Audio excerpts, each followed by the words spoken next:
This is the first edition of the KhoodeelaarTV Channel's world exclusive diagnosis of Fleet Street. That is the London-centered daily newspapers of Monday, the 28th of September 2020.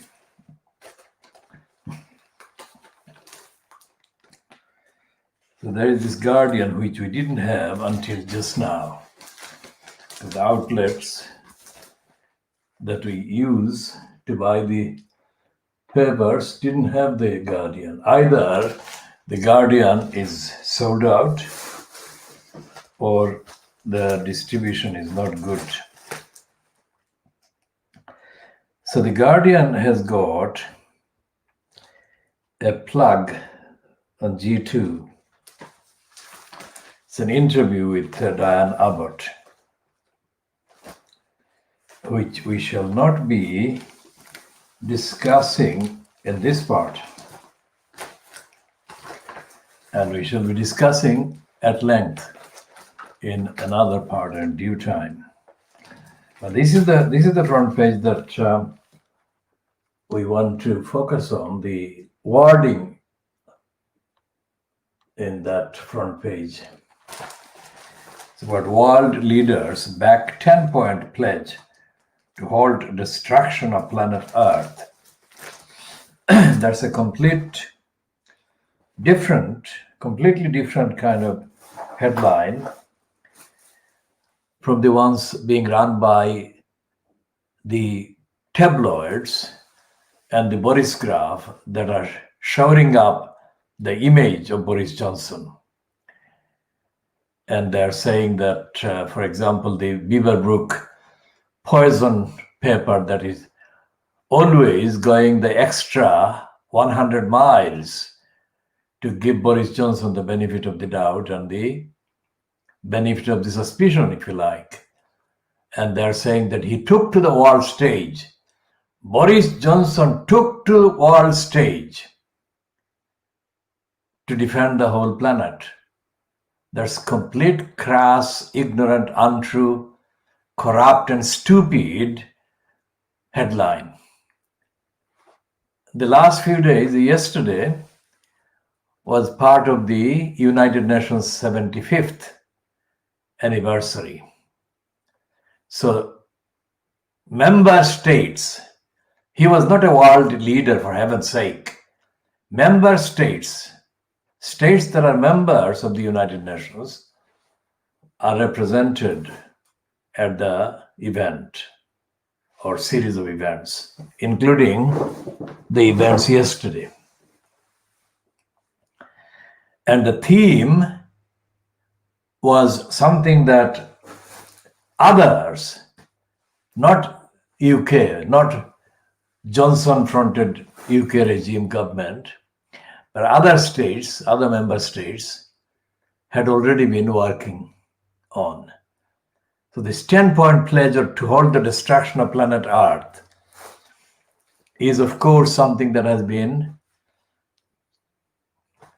under preparation for quite a while, and especially given extra impetus by the various campaign and movements, including the Extinction Rebellion and other platforms. And whatever the Daily Express editors, and that has to be put within quotation marks, whatever alcohol or beverage or kind of other stuff that they were drunk on, they obviously were totally unaware of the total contradiction in their position, because they have been among the most critical, vociferous opponents of any campaign that is even moderately trying to argue the case for defending the planet, which is being destroyed by crass runaway capitalist, imperialist, warmongering exploitation. And we shall be talking more about that, and especially, as we have been doing, talking about the reality on the ground and why the newspapers are not covering the reality. In this case, the plastic, the policies of local councils in England are completely 100 years behind what it should be, because there is no real kind of environmentally friendly way of disposing waste, including lethal waste, domestic waste, household waste, plastic, and glass, and others. And then there is this news that one of the Southeast Asian countries or Far Eastern countries has already set sail for UK carrying lethal waste. So this is the Guardian being typically kind of safe there, but Guardian is in denial about what is really being kind of betrayed, how all the aspects of the environmental emergency are being betrayed and neglected. And so we have just contrasted that with the Daily Express.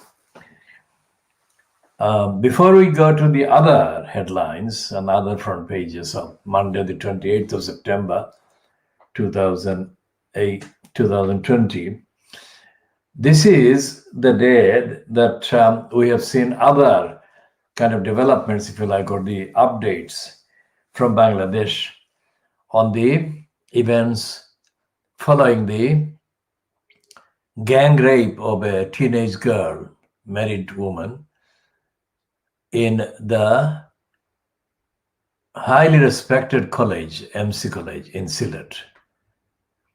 And the location of the college, MC College, is not very far from the site of the shrine of the revered saint Shah Jalal, and on the one hand, and to the east, it's not far from his nearest companion,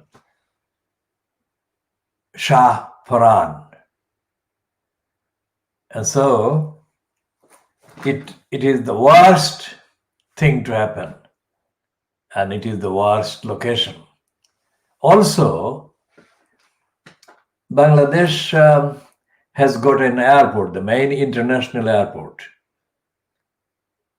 which is named after Hazrat Shah Jalal in Dhaka.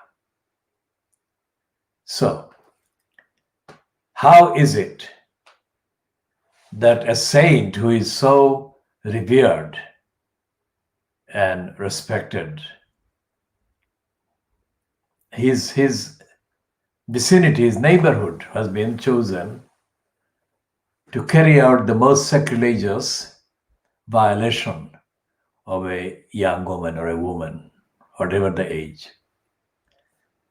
Now, this is continuing our theme that Bangladesh and rape do not go together, must not go together. Rapists must not live in Bangladesh. Rapists must not live in Bangladesh, because Bangladesh was created on a very highly charged kind of appeal that women, Bangladeshi women or women in Danish Pakistan, were being raped by the occupying army that has ceased to be the army of United Pakistan. It became an alien occupying army, and it was committing rapes. So Bangladesh has got a raw kind of foundation when it comes to rape and violence against women. And also, as I was saying, early in the morning in the second commentary on the MC college rape, gang rape, the national poet Nazrul Islam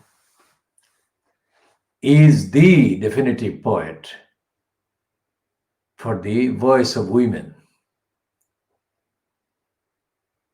In his time, in his themes, in his battles against the colonialist occupation of the country and the culture created and aggravated by the colonialist occupation. And I also said, and I'm repeating this, there should be no party political kind of diversions at the expense of the victims of rape. And there must not be any more victims of rape in Bangladesh. And the so-called Islamic kind of groupings must stop deluding themselves. If after this, the Islamic groups fail to play the correct Islamic part, which is not to blame the government or anybody else, but to demand precise action from any government of any color or any composition, so that rape is eliminated from Bangladesh. And that is the message that is not coming across from any of the personnel that we have seen appear on the media that we have access through the internet today, including the ailing, that is unwell person called the mayor of Sylhet, who has been a victim of the COVID-19 and he's still recovering and he's still weak. So he spoke along with his wife on a channel that we saw, and understandably for his health reasons, health grounds, we can understand that he was being quite reticent in his demands, but he was being more optimistic about action that would be taken on this occasion. Very exemplary punishment would be given to the perpetrators. That's understandable, and I don't blame him. But whatever he is saying and whatever his limitations is not what we should be depending on. The entire country of Bangladesh must resolve to make rape absolutely not present, not a reality in Bangladesh anymore. Eliminate, extinguish, remove, and stop forever rape in Bangladesh, anywhere, regardless of who the rapist is. And the responsibility for creating this movement of awareness and this absolute tsunami-like power against rapists and rape lies with the people who claim to be intellectually and morally, ethically and otherwise better in Bangladesh than the current regime. Let them lead the way and let them not rest until the country is absolutely united and there is no news about any rapist being anywhere in the country. Let rapists stop, because otherwise it would not be compatible with their life. Raping is not compatible with Bangladesh. And nobody has said that, not as far as I can see. And I have also noticed the fact that what I said in my first comment has been reported attributing the comment to other people, but that doesn't matter. That the principal of the MC College must be treated as a criminal, as an accomplice with the rapists, and he should be prosecuted as a rapist's accomplice. The principal and the superintendent of the college hostel, dormitory, whatever, and anyone else that is found in the administration of the MC College, in any way making an apology or excuse for the mass rapists, gangsters, criminals, must be treated as a criminal themselves. And the lesson must not be about just a statement or a series of statements. The lesson must be to bring an end to rape in Bangladesh. Rape has no place in Bangladesh. Rapists have no place in Bangladesh. We have seen in Pakistan the last few days demonstrations against rapists. Women are demonstrating against rapists in Pakistan. And over a longer period, we have seen in India mass rapes of children, Muslim children as well, and mass rape and mass murder of victims of mass rapes, disproportionate number of whom have been Muslim. In Bangladesh, let there be no rape of any woman, of any faith or background or status, whatever, or a girl or a child. And so therefore, we shall be continuing to call for all concerned in Bangladesh and all Bangladeshis with any sense of justice and fairness and of being Bangladeshi to join this movement worldwide and force an end to rape in Bangladesh. Doesn't matter who is in government or who forms the government or whatever. The world of Bangladeshis abroad internationally must force Bangladesh government regime and institutions, the police, the judiciary, and others to achieve an end to rape.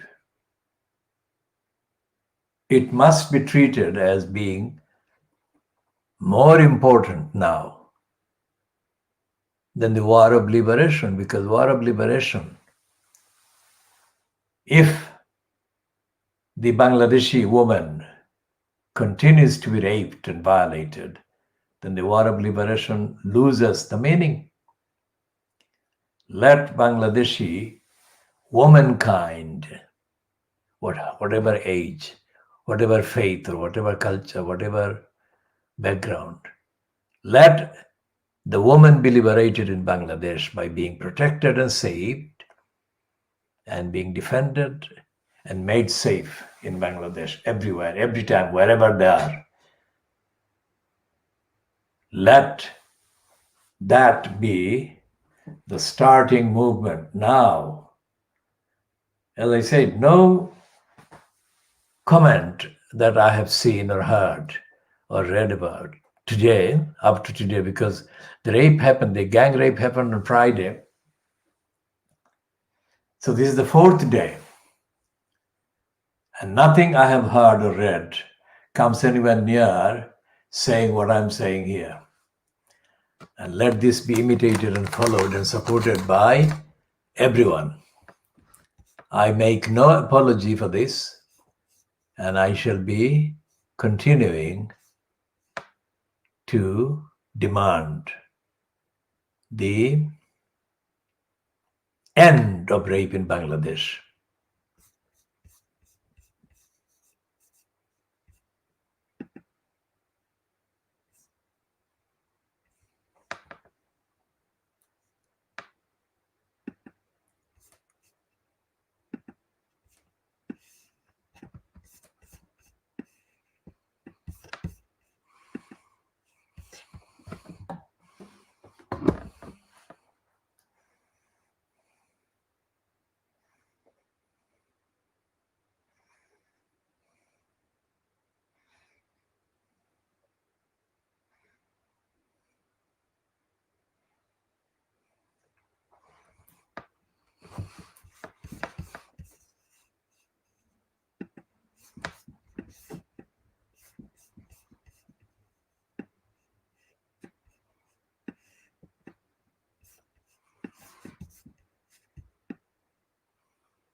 So if we have any guest to join in the commentary, we shall hear from the guest if they can get connected. In the meantime,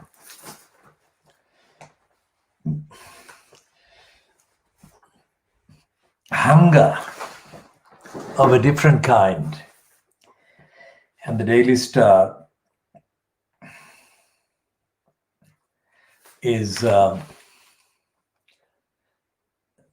has found a new enemy, the starving rats attacking our pets. Now that is too simplistic a headline. That is what tabloids do.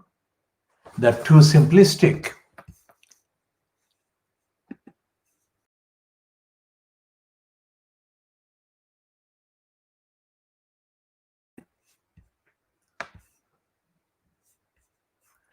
And they're talking about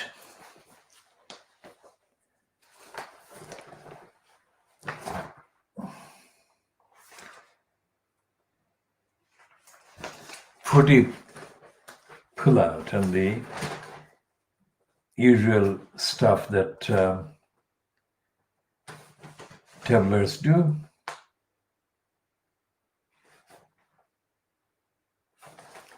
And there is this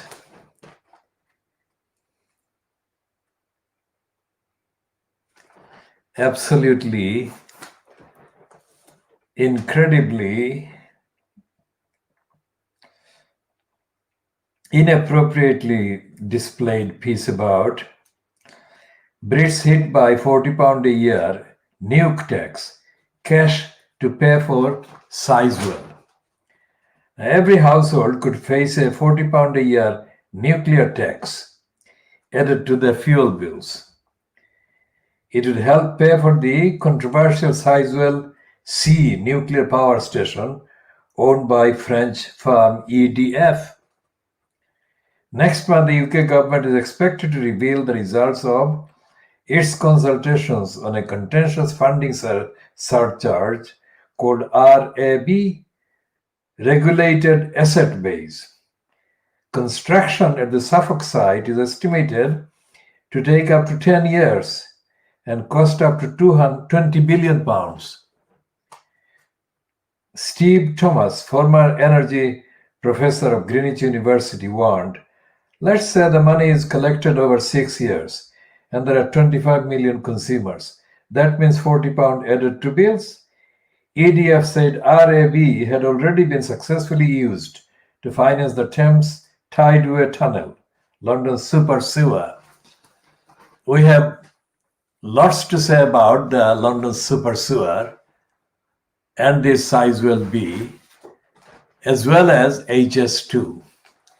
We are the campaign that stopped the Crossrail whole plot against the Brick Lane London E1 area, and we have not stopped campaigning against the agenda that plot was part of, and that plot was fronting the agenda.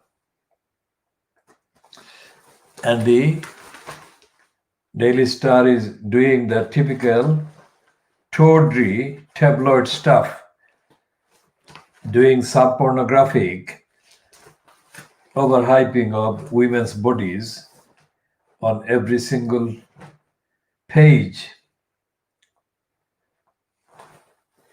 And they have recruited, according to this piece, the support of David Attenborough, who they say has criticized the way Extinction Rebellion protesters disturb the lives of innocent people.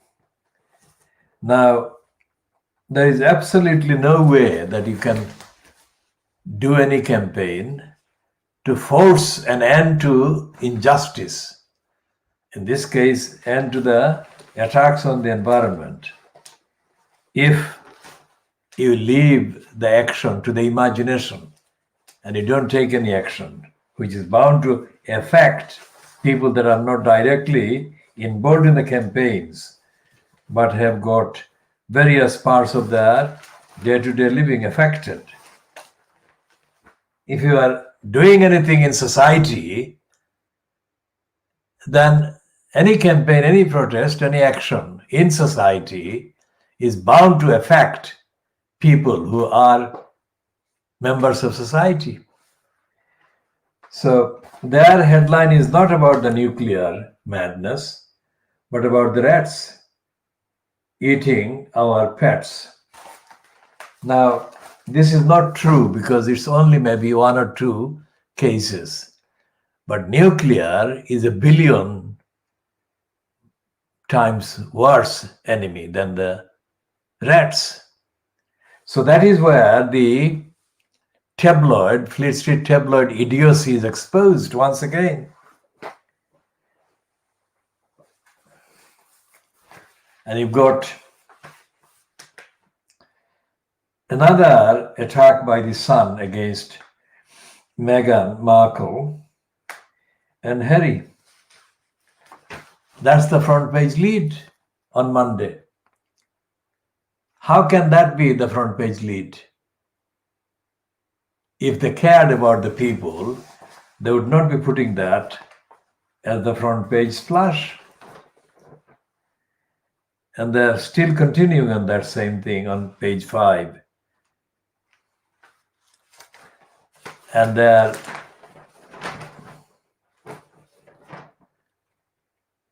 celebrating completely falsely a misleading kind of achievement against Brussels, achievement for the Brexiteers.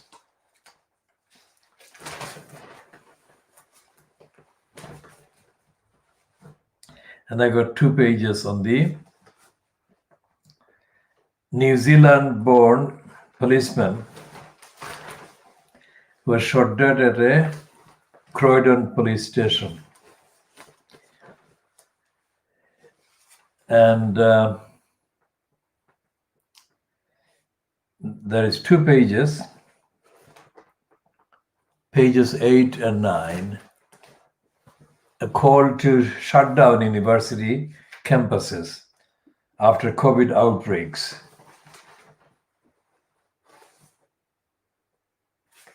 And then there is a return by the absolute personification of poison, racism, and stupidity and corruption, the Scottish-born Trevor Kavanagh, who is having a go at the BBC.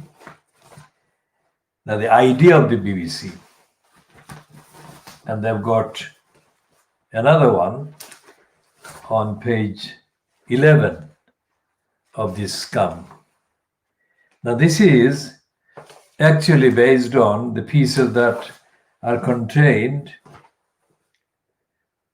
on in the current issue of Private Eye magazine, which is talking about the newly appointed Director General having kind of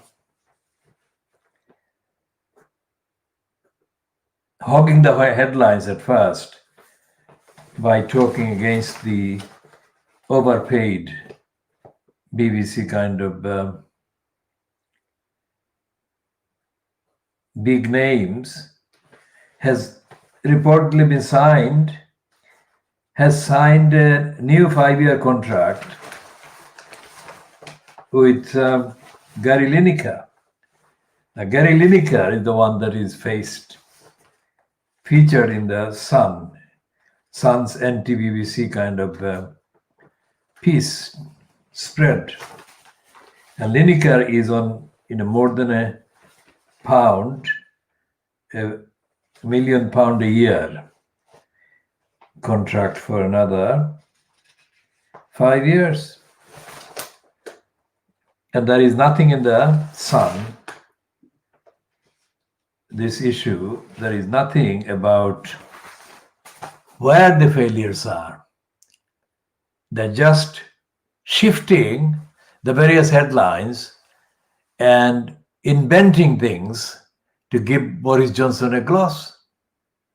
But they're not describing where it starts and how many stages and which stages, what stages it travels through, and where it ends up in the end. And there is no report, there is no excuse for this. But all the reports in the Sun today, Monday, are bogus, fake pieces.